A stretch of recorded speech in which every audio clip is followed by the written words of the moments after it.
Get ready for a heart-pounding ride in Indiana Jones and the Temple of Doom. The legendary minecart chase is one of the film's most electrifying moments, with Indy, Short Round, and Willie racing against time and dodging death at every hairpin turn. Now, we're bringing that iconic pulse racing scene back to life with a scratch-built, highly detailed studio-scale reproduction that'll make you feel like you're right there in the action. So strap in, because this ride is about to get wild. Grab your popcorn, hold on tight, and let's dive headfirst into the heart-pounding action. Before I dive into any fabrication, I always kick things off with several thumbnail sketches to bring my vision of the mine chase scene to life. At this stage, the final details aren't the focus. It's all about capturing the overall shape of the model, along with key dimensions and notes that will guide the build. I begin by cutting the perimeter walls to the correct size, using a 1-inch thick XPS rigid insulation panel. To achieve the rugged texture of the mine wall, I make random angled slices about a 1/4 inch deep into the panel. Next, I make a horizontal crosscut across the piece to refine the shape and enhance the effect. This is what the right side panel of the tunnel opening will look like. Here's the bottom base platform, with a notch carved out where the bad guys will be riding on. For the upper back platform, where our heroes will be riding, I layered 3 panels of XPS foam and cut them in the same style as the back wall. 2 smaller vertical panels will cover any seams along the rear edge. The triangular-shaped roof was cross-cut in the same way as the other panels, but on both faces, since it will be visible from both the top and bottom. Finally, the bottom panel will hold all the elements. I trace the areas where the upper panels will sit, leaving the valley in the middle, which will also be cross-cut. Now comes the tedious and messy task of carving out the rocks on all the visible walls. Be sure to have plenty of patience. It may take time, but the results will be totally worth it. Be careful not to dig too deep when removing the large chunks of foam. Many unbearable hours later. To keep things manageable, it's best to work in small sections with a steady rhythm. If the pieces start to pile up, just gather them and place them in a sealed container. They'll come in handy later in the build. Here's the waste material that was collected from all the foam panels.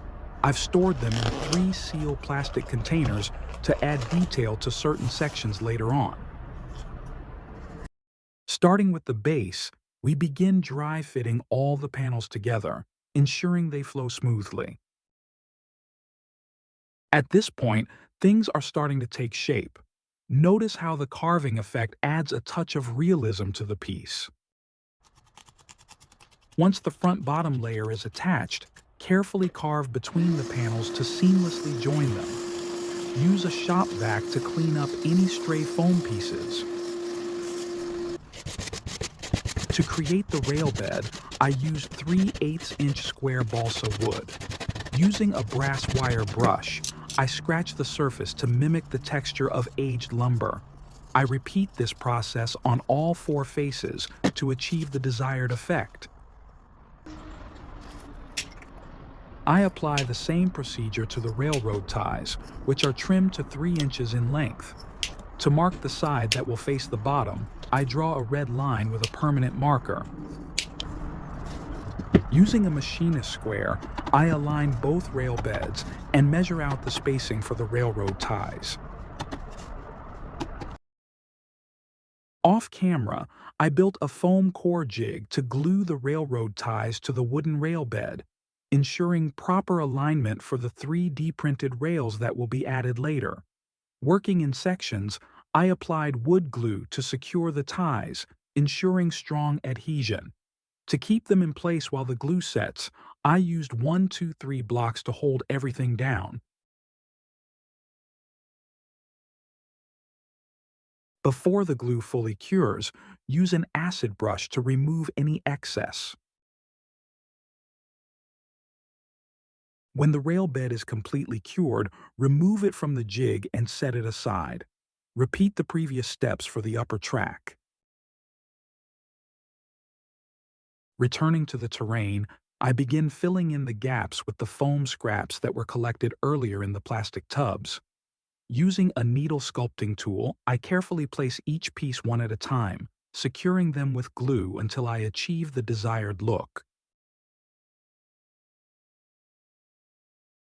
To add dimension to the studio scale model, I broke up a lightweight sea sponge into smaller sections, fitting each piece into position as required.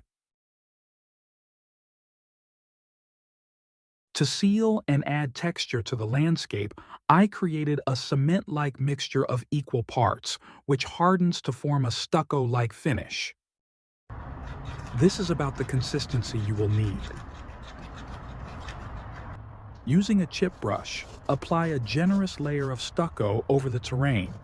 Don't worry about being neat, as it will naturally drip and run.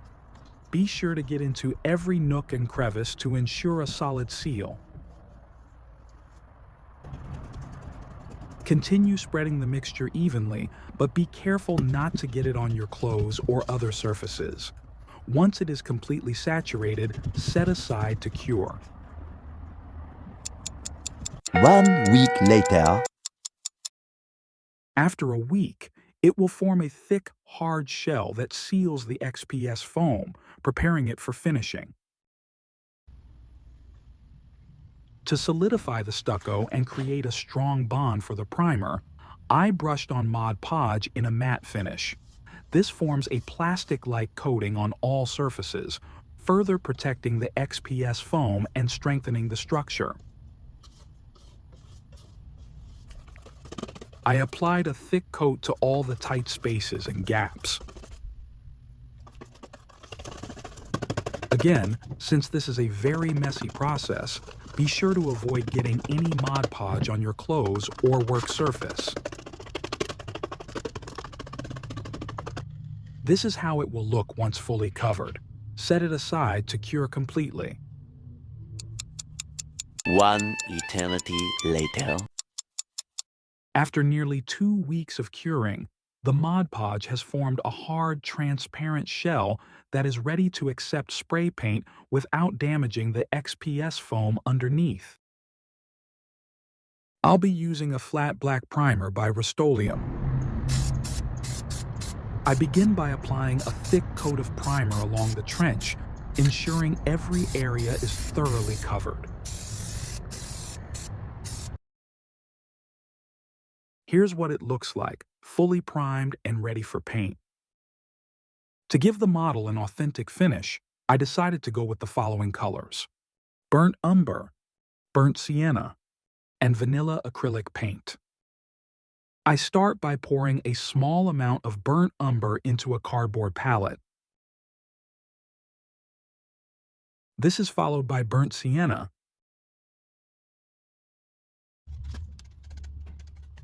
I mix both colors together to create a shade I'm happy with, then begin applying it to the flat surfaces first.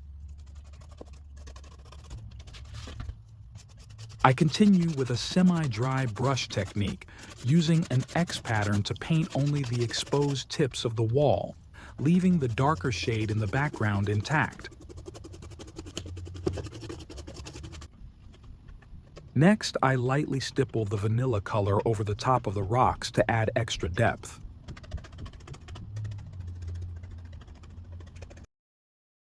I later revisit the crevices, using a fine brush to color correct them with black paint, enhancing the foreground and making it stand out. And here's what it looks like. To seal the painted finish, I use a clear flat top coat made by Rust-Oleum. I spray an even amount all over the surface to lock in the finish. Off camera, I painted both wood rail structures and weathered them to match the scene in the movie. I glue each wooden rail structures in place, starting with the lower section first, followed by the upper rails. To fill the space between the wooden rails, I used crushed red lava rocks as ballast. Using a cup, I poured a small amount of the crushed red lava rock ballast between the rails and pressed them into place. To secure the ballast in place, I used scenic cement by Woodland Scenics. I attached a spray nozzle to the scenic cement bottle and applied a generous layer of adhesive directly onto the ballast, ensuring it will solidify once it cures. Several days later. After several days of drying and multiple applications of scenic cement, the ballast has finally cured and set firmly. Here's how it looks now. With this foundation complete, we're ready to begin preparing the wood base and outer wrap. Off camera, I cut a solid piece of wood measuring 22 3/8 by 12.5 inches. I then stained it and sealed it with a high-gloss polyurethane finish. Now I will apply a generous amount of yellow wood glue to the base to adhere it to the model.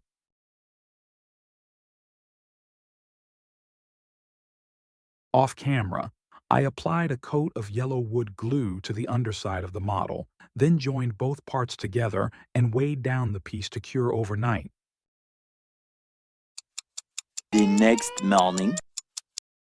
Here's how the mine wall portion of the studio scale model looks like. Now, it's time to focus on the finer details, including the 3D printed parts like rusty oil drums, kerosene lamp, electrical hanging wires, mine carts, and modified action figures that will bring this iconic scene to life. I carefully designed every 3D module to scale using detailed drawings and reference photos from my research on the actual minecart used in the film. From there, I created a precise 3D solid model in AutoCAD and transformed it into a physical prototype with my Elegoo Jupiter SE resin printer. And here are the 3D printed parts that still need to be assembled, primed, painted, and weathered to achieve the authentic look I'm going for. I used Rust-Oleum's Rusty Metal Primer to both seal the parts for weathering and to achieve a realistic rusty effect. Finally, here are the modified action figures. Each one has been carefully repainted and given a light dry brushing technique to enhance its fine details.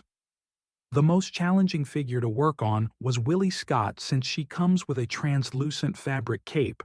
I had to be extra careful not to get any paint on it while adding fine brush strokes to her costume. Overall, I'm really happy with the results. Now, let's move on to the final assembly.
The final touch is installing a metal plaque with the model's title, scene, and artist to the front, completing this captured moment in time. And adding the certificate of authenticity, which is attached to the back, making this studio scale model a one-of-a-kind display piece. And there you have it, the completed studio scale model, bringing to life the thrilling mind chase scene from Indiana Jones and the Temple of Doom. This one-of-a-kind museum-quality replica is now available for purchase. If you're interested, head over to my Etsy shop at toyandpropmasters.etsy.com, where you'll find unique treasures for collectors and fans alike.